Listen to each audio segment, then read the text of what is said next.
1, 2, 3.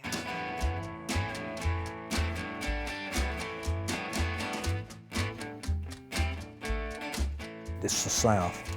It's growing up poor, teaching yourself, playing from the heart. I don't think the sound that was created on here was planned. The key word to me about Muscle Shoals is the groove.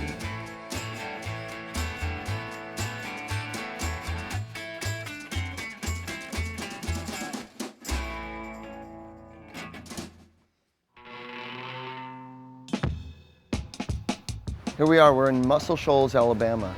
Muscle Shoals is known for a lot of things. It's known for Reynolds Wrap, and it's known for being a swamp, but it's mostly known for American music. The studios Muscle Shoals Sound and Fame have produced Wilson Picket records, Percy Sledge records, Rolling Stones, and everything up to Lynyrd Skynyrd, the Osmonds, and the group Alabama. We wanted to explore what made this region such a fertile musical region. We're talking to the people who've worked here, who've established Muscle Shoals, put it on the map. And we're going to talk to the young people who are trying to make their own name. So much music now is based on the music that was made here. What are the essential ingredients of that sound? When I think of the Muscle Shoals sound, like from the old recording era, I think more of an R&B feel, but that's kind of what I think about. I think it's probably more of a recording legacy. You know, we had all the great session players here in studios back in the day. White guys playing soul music. We all started out as pickers. We all had our own bands. We all played gigs, and the odds were against us. You're recording in a town of 5,000 people where you only have 4 good guitar players. You only have 3 good songwriters. It's a dry county. You can't buy booze or even beer here. And the thing we had going for us, in spite of all of that, we were cutting hit records because we worked harder, longer, and were more driven and felt the pressure to be competitive with the world. We were just kids and learning, but it was a young business. Well, it had only been about 3 or 4 years since Elvis and all these guys from Memphis started. Yeah. First of all, I want to ask how you got started, how you got the job. Well, I started hanging around Fame, which was just down the street from the store. I was working at my father's tire store. My first union scale recording session was a hit, a gold record, and I had to start learning how to play the bass after that. We started out with a little funky demonstration studio. We stapled egg cartons on the walls, and that was in Florence, Alabama. That's where Fame got its name, of course, Florence, Alabama Music Enterprises. This is the legendary Rick Hall, who produced Arthur Alexander and the first hits that were from around here. He would find a song or an artist and go in and record that artist with that song, and then he'd go shop it and try to get it played on the radio.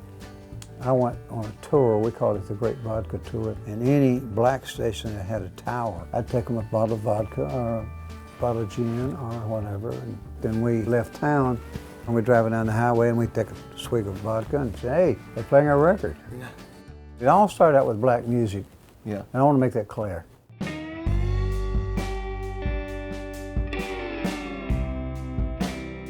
Wilson Picket came in. This is after he was in the Falcons and was. Yes. Okay. They recorded Midnight Hour at Stax in Memphis, and it was the first big hit. And Jim Stewart, who owned Stax, said, well, look, we're not going to let you guys come back in here and record any more stuff. I want everything to be for Stax. It's recorded here.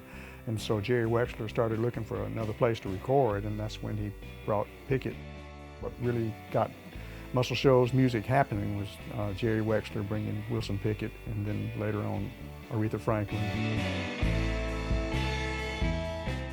It's a little strange when you are a white cracker from the state of Alabama and you become known as a producer who produced only black acts.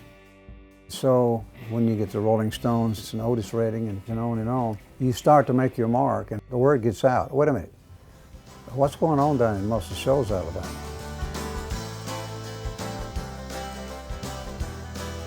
What makes this area so musical? Or whatever? Or do you think it's any more musical than any other place? Well, it's definitely more musical than other places. Is it the water? That's what they talk about, the singing river. Really? The river, that's what they say? Yes, that's what they say. Oh. There's supposedly an Indian legend that there's a lady in the river that sings, and you can actually hear her. Does she sing well? I've never heard her. People started migrating here from other areas of the country, from California, from Los Angeles, from New Orleans, and everywhere. I think that they came here because they'd heard a record or something, a hit that was recorded, and they came because they wanted a hit too. So it's not where you're at, it's the determination you have. New York didn't want me, and Los Angeles didn't want me, so it was either Muscle Shoals or nothing. I just decided to plant myself here and say, look, I'm going to do it. I don't care if it was Wilson Pickett or Clarence Carter or Aretha Franklin or Mac Davis or Elvis Presley, whoever it was. If I was producing the record became my record. And what you heard on the record was what I wanted to hear. Yeah. Back then, we were exclusive for Fame, and we were punching the clock from 9 to, I think, 5 every day. And you had to be busy. You had to be writing or doing something, you know. The Fame rhythm section moved over to Muscle Shoals, started their own thing. Did you see that as like a threat to what you were doing, or were you excited that this was becoming like growth of a new music center? Well, I was terribly proud of the fact that I felt like a teacher of a bunch of guys that were making it, and I was dumb enough not to know that they were to almost put me out of business.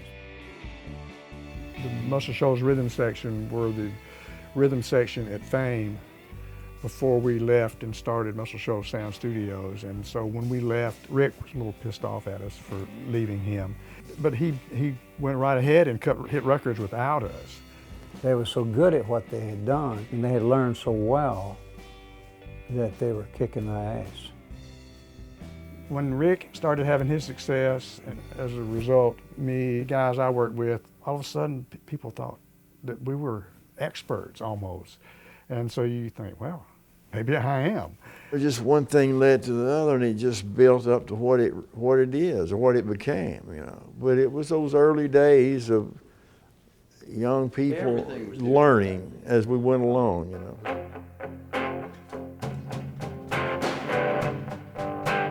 Yeah, Fame, like Ben Tanner used to work in there, and he let us come in at night. We wrote songs and went killer microphones.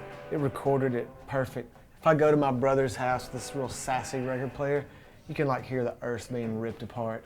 You know, it's just like, I thought it was awesome. Florence, Alabama is such a corpse. It's real easy to kick it. Here, it's a wasteland of abandoned massive buildings. Like, the potential, if you wanted to do it, is like unlimited. It's just a matter of, well, I'd rather sit on the couch tonight and like watch television or getting up and doing it, you know, that's like your main battle. It's hard to make a living off of art anywhere, at any time, anywhere. I worked at Subway for 7 years. I'm like, if I put this many hours into this job and did it for myself, I can make ends meet. Yeah, this is the Black Owl Trading Company in Florence, Alabama. When we record bands, we have touring bands, and we do screen printing in there. That's the printing wheel, and this is our old heat machine. I listen to reggae records all day long and screen print. It's pretty cool, it's been good. We used to get a lot of harassment from the police, but we quit having a lot of the high school bands play, which sucks, but most of those bands were like hardcore or metal. Like, we weren't into the music, but we would do it just to have them, give them a place to play. The way I learned to do music is like the DC Discord style. Putting out your own record, record it yourself for cheap, put out a zine, load up the van. I absolutely love that, so you know what I mean? If that's what making it is, that's what I want.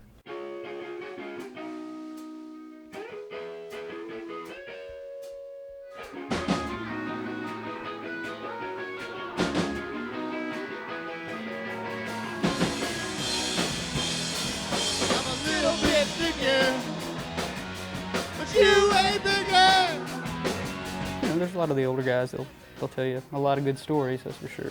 But I think the industry has just changed so much that right now it's the Wild West out there as far as I can tell.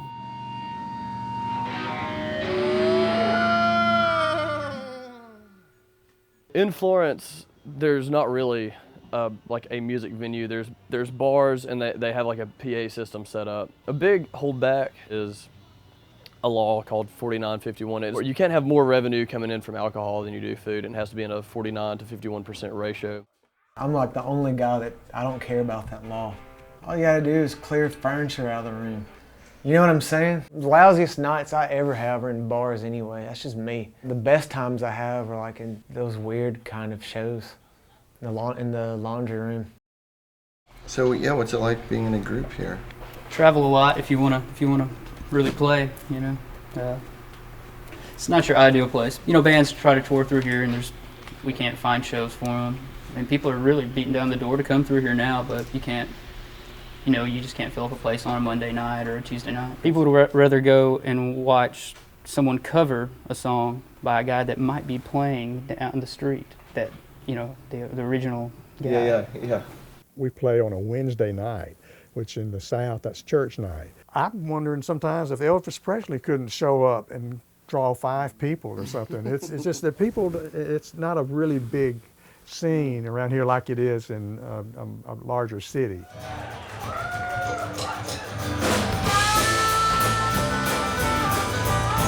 Everybody growing up around here, their parents know some session guys, and everybody grew up with a guitar in their house and pianos. So it's hard to find someone down here that doesn't play guitar. I think of the Muscle Shoals thing as kind of this meeting point of all these sounds. I think so too, and I think it was the players and the engineers and people that created that sound probably more than anything else. The heart and soul that the people around here play with has always been my favorite thing about music from the Shoals, you know. How this can happen in a little bitty town in North Alabama, you know. Yeah. I don't know whether to call it magic or not, but there's been something going on here that doesn't go on other places. The main thing is it's all about music. And it all starts with a song. And we can't forget that.